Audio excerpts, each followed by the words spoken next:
Hello बच्चों, आज हम सीखने वाले हैं किसी भी रासायनिक समीकरण को अलजेब्रा की मदद से आसानी से संतुलित कैसे करते हैं। अगर बच्चों आपको बैलेंसिंग कठिन लगती है तो आज के बाद ये आपका फेवरेट टॉपिक बन जाएगा। बच्चों, इस मेथड में हम थोड़ा सा मैथ का यूज़ करेंगे और बहुत ही आसानी से बड़े इक्वेशन को भी हम सॉल्व कर पाएंगे। तो चलिए शुरू करते हैं इस टॉपिक को। तो बच्चों, मैंने आपके सामने एक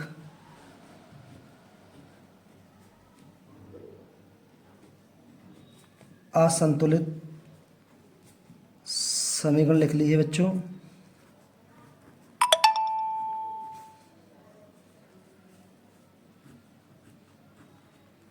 जो कि आप देख पा रहे हैं। बच्चों, इससे पहले जो मैंने आपको विधि बताई थी हिट एंड ट्रायल विधि, उसमें मैंने इनके आगे कोफिशिएंट यानी गुणांक ला करके इसको बैलेंस किया था। बच्चों, यहाँ पर गुणांक के स्थान पर हम यूज़ करते हैं वेरिएबल यानी चर राशि।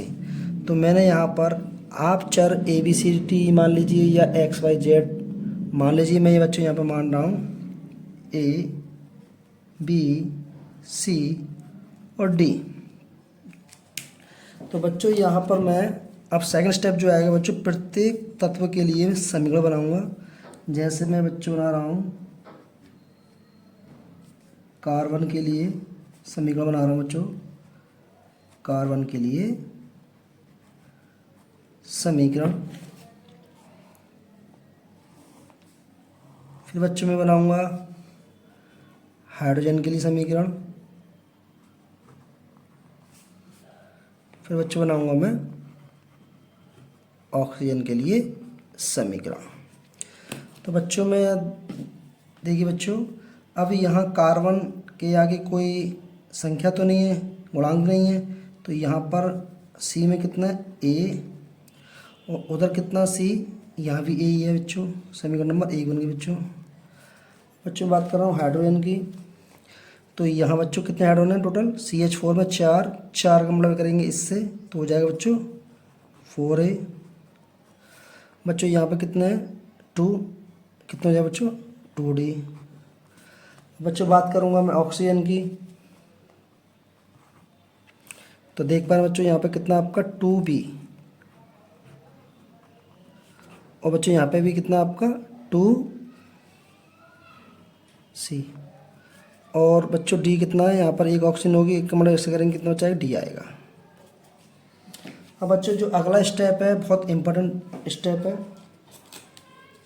इस स्टेप में बच्चों हम जो किसी भी वेरिएबल को हम एक मान लेते हैं, हम एक उसी को मानेंगे बच्चों जिस कंपाउंड में सबसे ज़्यादा अलग अलग तत्व आ रहे होंगे।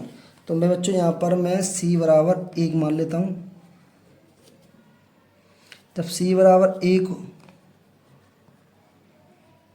होगा, माना C बराबर होगा, तब A बराबर भी 1 होगा बच्चों। इस A का मान मैं समीकरण 2 में रखूँगा बच्चों। तो 2D, 4 बन जा 4, 2D। तो बच्चों D का मान कितना बच्चों यहाँ से आ गया 2 आ गया बच्चों, यानी कि D का मान 2, A का मान 1। अब बच्चों यहाँ पर मैं B का मान निकालने के लिए C और D के मान रखूँगा बच्चों 2B।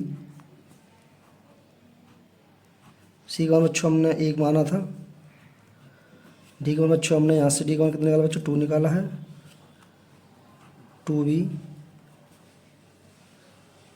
2 + 2, 2B बराबर 4। बच्चों कितना आ गया B बराबर 2 आ गया। अब बच्चों यहाँ पर जो भी वेरिएबल के मान निकले हैं उसको हम असंतुलित समीकरण में रख देंगे बच्चों। A का मान, B का मान, C का मान, D का मान। तो बच्चों समीकरण जाएगी CH4 + O2 CO2 + H2 अब बच्चों यहाँ पर ए का मान कितने निकाला बच्चों, यहाँ पर एक तो एक ही रहेगा। बी का मान बच्चों हमने कितने निकाला, यहाँ से बी का मान बच्चों 2 निकाला, 2 रख देंगे बच्चों। सी का मान एक था एक ही रहेगा बच्चों, और डी का बच्चों हमने कितने निकाला 2 निकाला, तो 2 रख देंगे। तो इस प्रकार से हम समीकरण को संतुलित कर सकते हैं। अगर बच्चों किसी भी वेरिएबल का मान कोई भी कोएफिशिएंट भिन्न आ रहा है तो किसी भी संख्या में गुणा करके इंटीजर बना लेते हैं। जैसे मैं आपसे बात करूं बच्चों, ए बराबर मान लो 3/2 आता, तो इसको मैं अपनी इच्छा से 2 का गुणा करके इसको मैं बना लूँगा बच्चों ए बराबर 3 कर लूँगा। यानी किसी भी वेरिएबल का मान अगर भिन्न आ रहा है तो किसी भी संख्या से गुणा करके हम इसको इंटीजर बना लेते हैं।